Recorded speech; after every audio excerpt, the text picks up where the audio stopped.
Mesdames et messieurs et mesdemoiselles, ça, à moins que vous puissiez m'expliquer par d'autres arguments.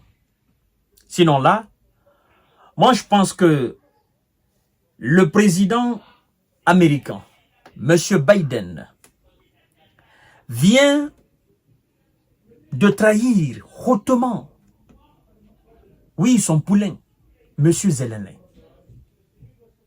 Vous savez pourquoi je le dis? Parce qu'aujourd'hui se tient la conférence sur la paix en Ukraine. Et M. Biden n'est pas présent. Comment vous pouvez comprendre cela? On dit que il y a 92 pays et délégations et organisations qui sont présentes, dont l'Union européenne et le Conseil de l'Europe.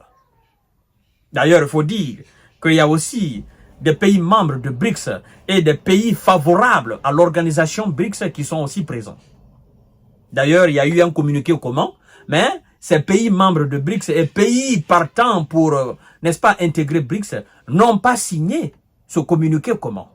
Certainement un communiqué pour voilà les plans évoqués par M. Volodymyr Zelensky selon son plan de paix, mais ces pays n'ont pas signé.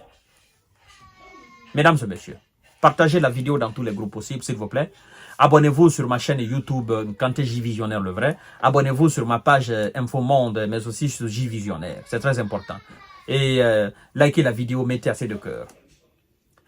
Je dois vous dire, avant la tenue de cette conférence, M. Zelensky redoutait très fort. Il avait même fait une déclaration, dire que si M. Biden ne participe pas à cette conférence de paix sur l'Ukraine, que ça sera vraiment un échec cuisant, non seulement pour lui, mais aussi pour son pays. Et plusieurs spécialistes d'ailleurs sur les différents plateaux de télévision avaient fait la même déclaration en disant que M. Biden devrait impérativement participer, il devrait être même un moteur, un acteur clé, n'est-ce pas, de cette conférence sur la paix en Ukraine. Il devrait être même devant la scène. Pourquoi il n'a pas été, n'est-ce pas, devant? Pourquoi il n'est pas présent? Pourquoi il n'a pas fait le déplacement? Pourquoi? Est-ce un message derrière? Bien évidemment. C'est un message qu'il envoie. En disant, voilà, vous organisez une conférence, à mes yeux, cette conférence n'a pas de sens, ça n'a pas de poids. Parce que croyez-moi, Biden qui est le président de l'OTAN, vous n'allez pas me dire le contraire. C'est les États-Unis qui dirigent l'OTAN. Biden, alors qu'il est le président de l'OTAN, lui n'est pas présent. Ça veut dire que cette conférence n'a pas de poids, n'a pas d'importance. Biden n'est pas présent. Le puissant président, n'est-ce pas, chinois, M. Xi Jinping, n'est pas présent. M. Vladimir Poutine n'est pas présent. Et donc, ce sont les petits présidents qui sont là. En tout cas, les trois hommes influents de notre planète Terre, le président russe, le président américain, le président chinois, aucun n'est présent à cette conférence-là. Pourquoi? M. Biden sait qu'il ne va pas venir tenir des discours qui ne seront pas pris en compte. Il ne va pas faire le déplacement inutilement. Oui, il sait de toutes les façons que c'est un échec.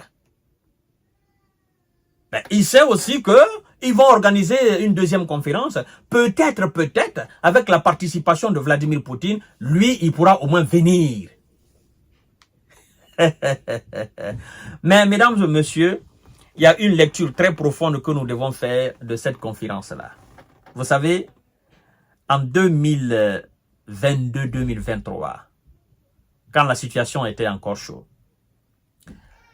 on a attaqué la Suisse pour n'avoir pas donné l'autorisation afin que les armes suisses puissent servir l'Ukraine à se défendre face à la Russie. À l'époque, nous avions fait l'analyse comme quoi Est-ce qu'ils sont en train de préparer le terrain en Suisse afin que la Suisse puisse accueillir une conférence sur la paix, afin que la Suisse puisse être voilà, facilitatrice entre l'Ukraine et la Russie? C'était en 2022.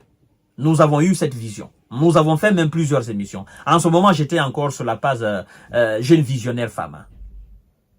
Je me rappelle très bien de cette émission que j'ai faite.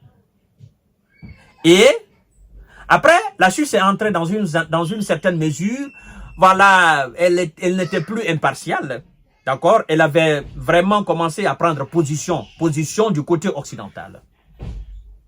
Et donc, la Russie n'avait plus de considération pour la Suisse. Et nous avons dit, ben, si la Suisse qui est censée être neutre, qui peut certainement demander demain Vladimir Poutine à pouvoir négocier avec l'Ukraine, si cette Suisse-là aussi s'ajoute sur l'Occident pour combattre la Russie, qui va alors, et qui sera alors crédible aux yeux de la Russie pour être intermédiaire, médiatrice ou médiateur? Et après, la Suisse a commencé à reculer en interdisant l'utilisation de ses armes. Et elle est allée même jusqu'à détruire ses propres missiles, ses propres obus, quelque part là-bas en Suisse, pour ne pas les envoyer en Ukraine. À ce jour-là, ça a été critiqué fermement, n'est-ce pas, par les Occidentaux, en disant, pendant que l'Occident est dans une galère de munitions, dans une galère d'obus pour envoyer en Ukraine, la Suisse, elle détruit, n'est-ce pas, ses obus pour ne pas les envoyer en Ukraine. Aujourd'hui, la conférence se tient, n'est-ce pas, dans cette Suisse-là. Mesdames et messieurs, on nous parle d'une deuxième conférence.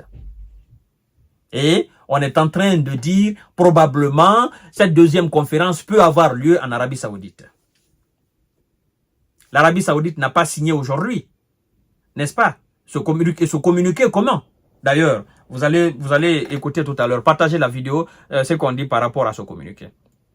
Les pays membres de BRICS présents à la conférence sur l'Ukraine refusent de signer un communiqué commun. Et alors, que dit le communiqué? Divers pays, notamment du côté des BRICS, ont refusé, n'est-ce pas, d'apposer leur signature sur le communiqué final de la conférence sur la paix en Ukraine, n'est-ce pas, de Bergen-Tok, dans le comme le montre le document. Mesdames et messieurs, ce document a été signé par 80 pays sur 92 présents. Mais l'Arménie, Bahreïn, effectivement, le Brésil, le Vatican, l'Inde, l'Indonésie, la Libye, le Mexique, l'Arabie Saoudite, l'Afrique du Sud et la Thaïlande, ainsi que les Émirats Arabes Unis n'ont pas signé.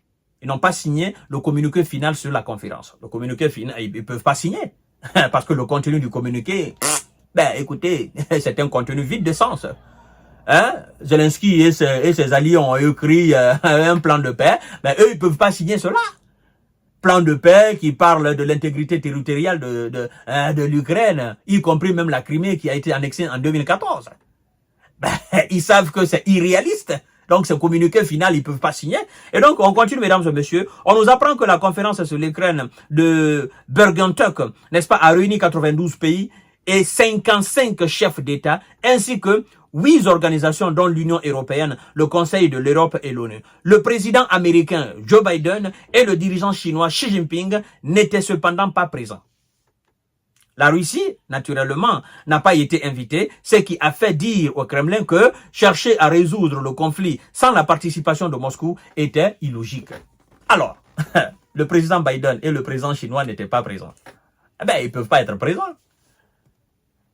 Parce qu'avant la conférence, le président ukrainien, M. Zelensky, s'est permis de critiquer, d'accuser gratuitement la Chine pour avoir, dit-il, n'est-ce pas?